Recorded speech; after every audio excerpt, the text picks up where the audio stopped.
pertama dari ekonomi kependudukan yang berjudul Konsep dan Ruang Lingkup Ekonomi Kependudukan.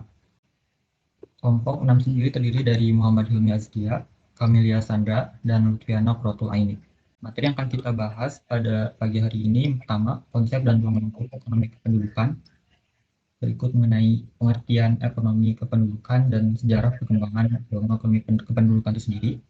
Kemudian pembahasan mengenai teori kependudukan, mulai dari Malthus, Neo Malthus, dan Karl Marx. Dan terakhir, review jurnal mengenai pertumbuhan penduduk dan transisi demografik. Baik, terima kasih pada moderator. Saya akan menyampaikan tentang ruang lingkup ekonomi kependudukan. Yang pertama ada pengertian ekonomi kependudukan. Ekonomi kependudukan ini sebenarnya adalah ilmu yang mendalami kaitan antara economic variable dengan demographic variable. Yang kita ketahui, economic variable itu kan ada pendapatan nasional, ada kesempatan kerja, ada juga pengangguran, JOB, dan lain-lain. Sementara demographic variable itu ada mortalitas, ada 3, mortalitas, fertilitas, dan migrasi penduduk. Kemudian yang kedua itu ada tentang demografi formal dan demografi sosial. Jadi cakupan ilmu dari ekonomi kependudukan. Jadi demografi formal ini berisikan teknik atau cara yang ditujukan untuk menghitung kuantitas penduduk. Jadi lebih statis. Sedangkan demografi sosial itu cakupannya lebih luas sehingga disebut juga sebagai studi kependudukan. Nah, di sebelahnya itu ada skema studi kependudukan, itu jadi sebenarnya adalah variabel non-demografis gitu. Jadi di mana di sebelah kanan itu ada sosiologi, jadi nyambung ke sosiologi kependudukan itu ada akhirnya menyangkut ke demografi, terus ada yang sebelahnya ekonomi kependudukan, masuk juga ke demografi, bawahnya psikologi kependudukan ke demografi. Kemudian ada sejarah perkembangan ilmu ekonomi. Saya ngambil 2 tokoh di sini. Yang pertama itu ada Achille Guillard, dia ahli botani dari Prancis, dan yang kedua itu ada D.R.A. Frida Budi Rochminarni. Jadi di tahun 1885 ini ada predikat demografi lah pertama kali diperkenalkan dalam Elements of Human Statistics or Comparative Demography yang merupakan karya dari Achille itu sendiri. Jadi beliau mendeskripsikan demografi sebagai ilmu yang mendalami tentang segala sesuatu yang berhubungan dengan sikap keadaan manusia sehingga dapat diukur yang melengkap transformasi secara universal, refleksi tubuh, perubahan peradaban, pengembangan kecerdasan, intelektualitas, serta penyusunan kondisi moral. Kemudian transisi ke D.R.A. Frida Budi Rochminarni pada tahun 2019 itu dia menjelaskan bahwa ekonomi kependudukan itu pertama pada dasarnya mencakup pokok-pokok pembahasan dalam ekonomi ketenaga kerjaan, lebih fokusnya ke ekonomi lingkungan gitu, ekonomi lingkungan dengan manusia gitu, dengan pendudukan. Tapi seiring berjalannya waktu gitu ya, akan kajian-kajian dari tersebut itu mengalami perubahan akhirnya sedemikian pesat bagaimana ekonomi kependudukan itu lebih ke yang tadi saya sebutin 3 variabel itu, jadi mortalitas, fertilitas, dan migrasi penduduk. Jadi lebih detail dan terfokus terarah pada variabel dinamika penduduk. Baik, selanjutnya materi mengenai teori kependudukan. Mungkin teman-teman di sini udah familiar dengan teori yang pertama yang dikemukakan oleh teori Malthus di tahun 1798 yang diawali dikemukakan dalam bukunya yang berjudul Essay on the Principle of Population Natural Law yang mana mempengaruhi atau menentukan pertumbuhan penduduk.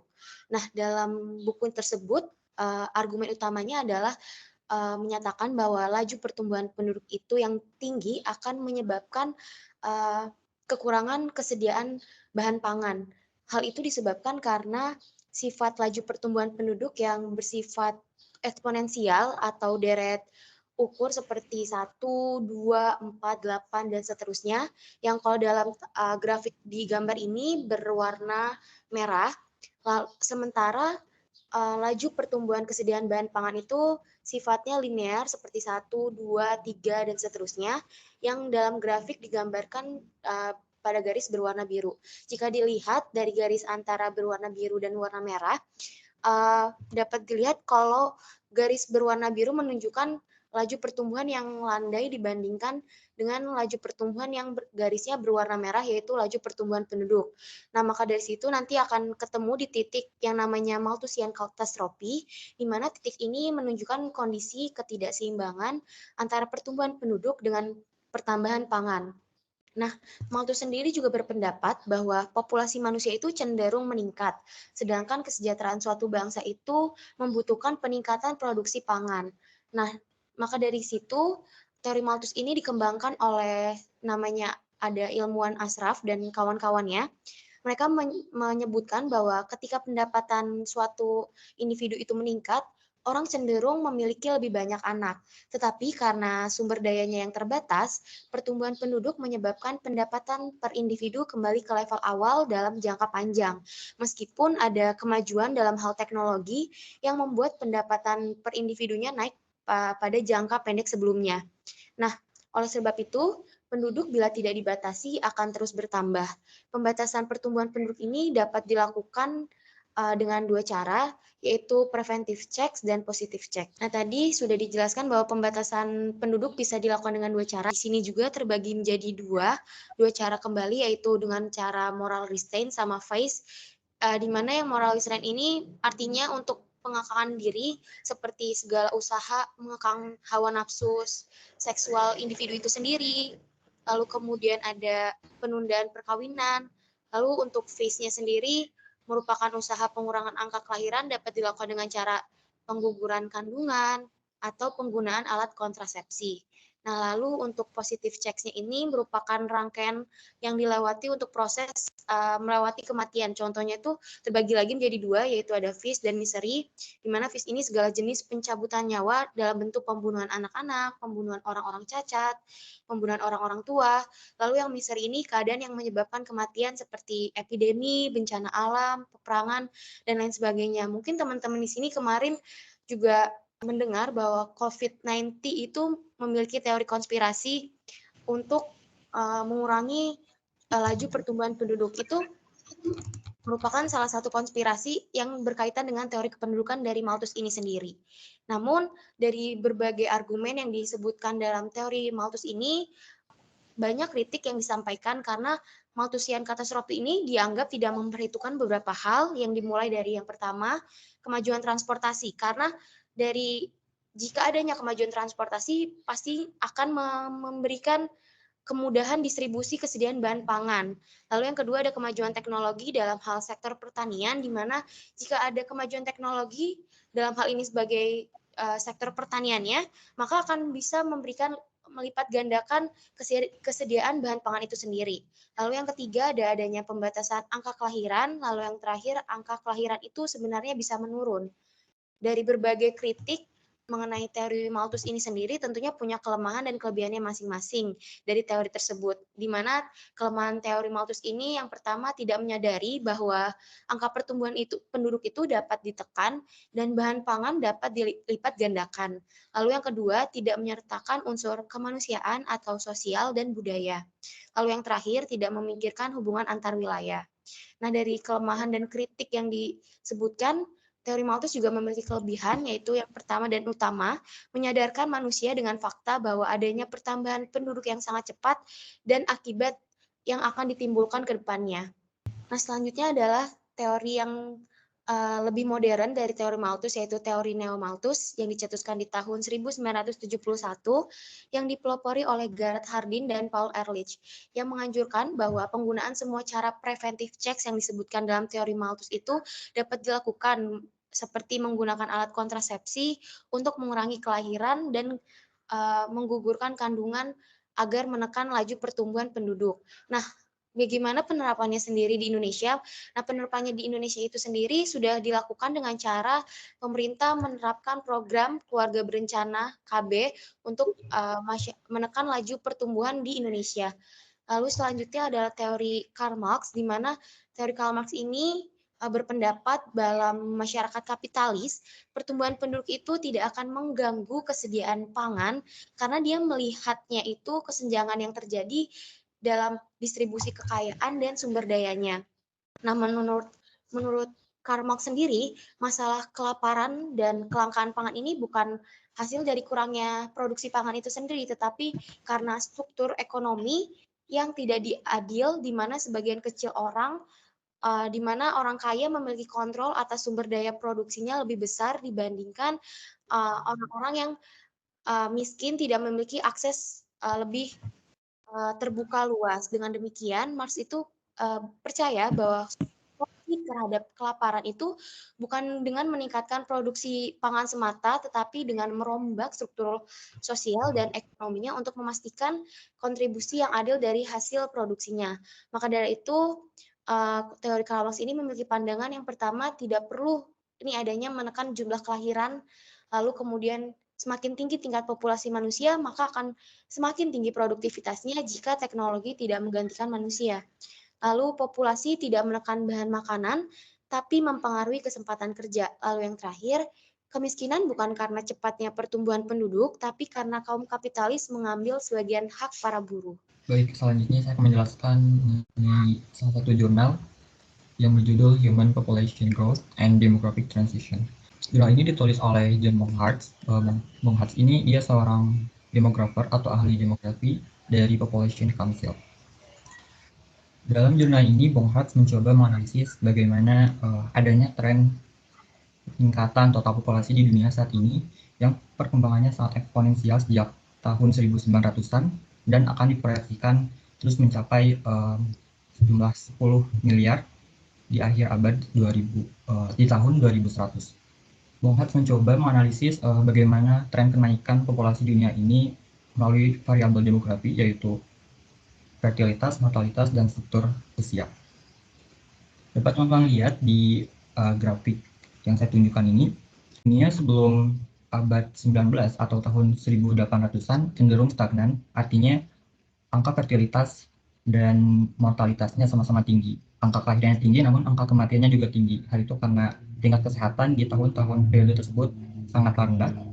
Namun semakin zaman maju, masyarakat semakin maju juga, salah satunya dalam hal hidup dan daya tahan, yang akhirnya tingkat kesehatan juga meningkat, dan itu akhirnya memicu pertumbuhan penduduk dan masyarakat semakin meningkat angka harapan hidupnya. Dalam jurnalnya ini, Bonhartz membagi dua dunia, bukan dengan istilah negara maju atau berkembang, tapi dengan istilah South atau North. South ini artinya negara berkembang. Dalam grafiknya dapat kita lihat, negara South ini cenderung akan terus naik selama periode sampai 2050, sedangkan negara North ini cenderung melandai. Kemudian bagaimana kedua bagian dunia ini bisa memiliki keteraturan yang berbeda. Nah, yang pertama, Bonhartz mencoba menganalisis bagaimana pemicu dari pertumbuhan penduduk dari kedua bagian dunia ini. Yang pertama dari fertilitas. Jadi fertilitas ini menggunakan indikator total fertility rate, di mana jumlah kelahiran tiap perempuan semasa periode kesuburannya, dengan satuan birth per woman atau sejumlah kelahiran per perempuan. Pada grafik yang saya tunjukkan ini, di sumbu Y-nya dapat kita lihat jumlah kelahiran tiap perempuan mulai dari 1 anak sampai 8 anak semasa periode kesuburannya. Dari grafik ini dapat kita lihat juga adanya pola keteraturan dari negara-negara South, yaitu Afrika, Latin Amerika, dan Asia, yang berbeda dengan pola grafik dari negara North, yaitu North Amerika dan Eropa. Negara South cenderung memiliki tingkat kelahiran yang cukup tinggi di tahun 1900-an, karena tingkat fertilitasnya yang masih tinggi juga. Namun cukup menariknya, setelah di abad ke-21 ini, baik sama-sama negara South ataupun negara North, keduanya akan mencapai tingkat kelahiran di mana rata-rata 2 anak per perempuan. Nah, pemicunya apa? Bonhartz menjelaskan bahwa faktor turunnya angka fertilitas di Global South ini, yang pertama meningkatnya cost of child atau biaya membesarkan anak, dan child survival, artinya karena anak-anak ini hidup sehat dan angka harapan hidupnya juga meningkat, artinya adanya kesadaran jika memiliki anak yang banyak maka biaya untuk membesarkannya juga ikut meningkat. Sedangkan kalau di zaman dulu kan angka kelahirannya tinggi, tapi juga diimbangi dengan angka kematiannya tinggi. Satu keluarga punya anak banyak, tetapi banyak anak juga yang meninggal. Akhirnya menimbulkan keluarga untuk memiliki anak lagi. Nah, kemudian alasan kedua adalah intervensi pemerintah, seperti kebijakan one child policy di Tiongkok. Kemudian pemicu selanjutnya adalah mortalitas. Indikator yang digunakan adalah life expectancy atau angka harapan hidup. Pada grafik ini dapat kita lihat di sumbu Y-nya menggambarkan usia angka harapan hidup mulai dari 30 tahun sampai 90 tahun. Dan sama, kembali kita lihat adanya keteraturan pola dari grafik negara North dan juga Global South. Di negara Global North, mereka cenderung memiliki angka harapan hidup di atas 70, bahkan dari tahun 1900-an, karena memang tingkat kesehatan yang jauh lebih baik juga sudah lebih terjadi gitu di negara Global North. Sedangkan di Global South itu sendiri tingkat kesehatan masih cukup rendah, dan bahkan kita lihat adanya stagnan di tahun 1990-an di wilayah Afrika. Hal ini karena pada periode tersebut Afrika sedang dilanda wabah AIDS. Namun kembali kita lihat bahwa baik North America, Global North ataupun Global South, keduanya memiliki arah tren terus meningkat, bahkan sampai 2060 diproyeksikan angka harapan hidupnya akan mencapai lebih dari 70 tahun. Kemudian selanjutnya Bong Hat juga mencoba menjelaskan mengenai perubahan komposisi usia populasi. Dapat kita lihat juga di grafiknya bagaimana distribusi populasi setiap region di tahun 2005. Dan sama kita lihat adanya keteraturan pola baik dari Global North ataupun Global South. Untuk Global South itu sendiri dengan mengecualikan Asia Timur, kita lihat rata-rata dominasi populasi cukup banyak didominasi oleh populasi muda yang non-produktif, yaitu usia 0 sampai 14 tahun. Sedangkan di Global North sendiri tingkat populasi muda non-produktif cenderung rendah karena memang tingkat fertilitas di Global North yang semakin menurun. Bahkan dapat kita lihat juga bahwa di Global North karena tingkat angka harapan hidupnya yang tinggi, maka Global North ini memiliki kecenderungan akan diproyeksikan memiliki populasi non-produktif di atas 65 tahun yang akan terus meningkat sampai akhir tahun 2100-an. Kemudian selanjutnya juga dapat kita lihat dari age dependency ratio atau rasio ketergantungan usia. Jadi konsep BIAT ini mencoba menghitung dan mengkalkulasi bagaimana rasio populasi usia non-produktif terhadap populasi usia produktif. Maksudnya non-produktif dari usia kurang dari 15 tahun dan lebih dari 65 tahun terhadap populasi usia antara 15 sampai 65 tahun. Dapat kita lihat juga dalam grafik dependency ratio ini, jika rasionya meningkat, maksudnya jika angkanya terus meningkat, maka tingkat rasionya juga, tingkat ketergantungannya juga sangat besar di negara tersebut. Kita lihat juga adanya keteraturan yang berbeda dari Global North dan Global South. Untuk Global South itu sendiri kita lihat angka ketergantungannya cukup tinggi, sangat tinggi bahkan di tahun 1960-an. Hal ini karena kita lihat tingkat fertilitasnya cukup tinggi juga pada saat itu. Sehingga age dependency ratio pada periode ini didominasi oleh populasi usia muda yang non-produktif atau di bawah 15 tahun. Kemudian trennya terus menurun sampai di tahun 2020-an menjelang 2040, Global South akan cenderung melandai. Mengapa demikian? Karena populasi yang tadinya non-produktif, yang mereka anak-anak pada tahun 1960-an, pada periode ini mereka cenderung sudah di struktur usia yang dewasa gitu. Maka pada periode ini tingkat ketergantungannya rendah, dan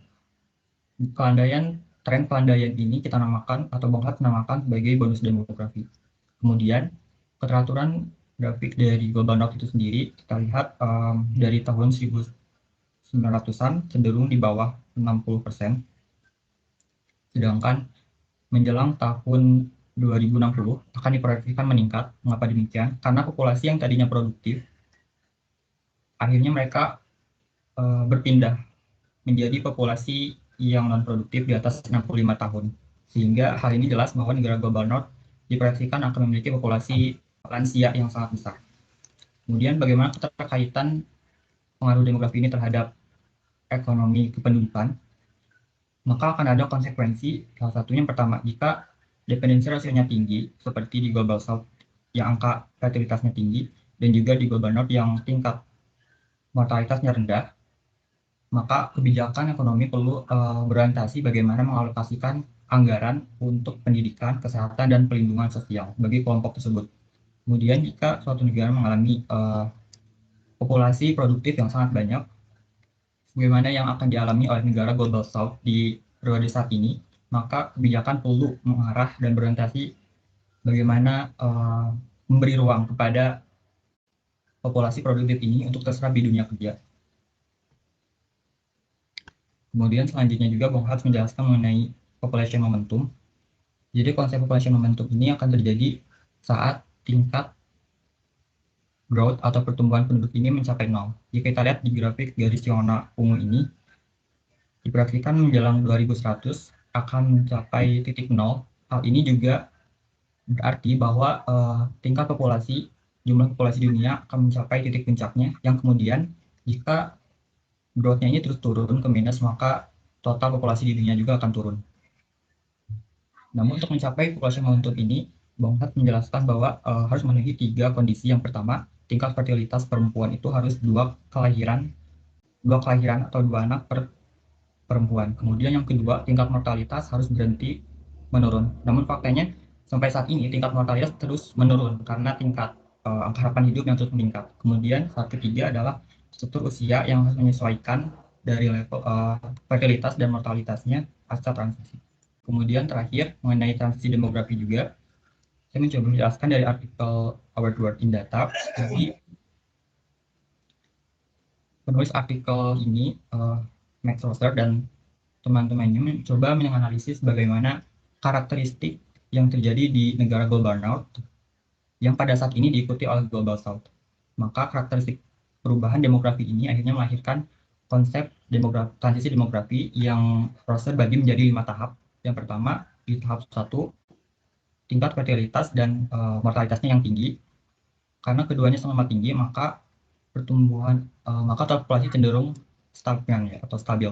Kemudian di tahap kedua, adanya penurunan dari tingkat mortalitas. Hal ini mengakibatkan total populasi meningkat karena angka harapan hidup yang meningkat dan populasi lansia yang semakin banyak. Kemudian di tahap ketiga, baik tingkat fertilitas maupun mortalitas keduanya sama-sama memiliki kecenderungan untuk turun. Dan pada periode ini, total populasi meningkat namun tidak lebih melandai gitu peningkatannya. Kemudian di tahap keempat, baik tingkat fertilitas maupun mortalitas sama-sama rendah, bahkan di akhir tahap ini akan mencapai titik yang seimbang. Hal ini yang kita sebut juga sebagai population momentum. Nah, kemudian tahap ini juga menjadi determinan atau penentu apakah di tahap kelima tingkat atau total populasinya akan kembali meningkat atau justru menurun. Dan ini determinan terbesarnya adalah dari tingkat fertilitas. Jika fertilitasnya meningkat, maka total populasi akan meningkat kembali. Jika fertilitasnya turun, maka total populasi akan turun. Intinya dari jurnal Bung Hats ini, beliau mencoba menjelaskan bagaimana tren perubahan demografi selama 50 tahun terakhir ini akhirnya mempengaruhi bagaimana konsekuensi yang akhirnya dihadapi terhadap aspek ekonomi, sosial, dan lingkungan yang mungkin pada pertemuan selanjutnya akan lebih dikaji lebih dalam oleh teman-teman kelompok strategi. Berikut daftar pustaka yang kami gunakan. Kemudian terima kasih atas perhatiannya. Wassalamualaikum warahmatullahi wabarakatuh.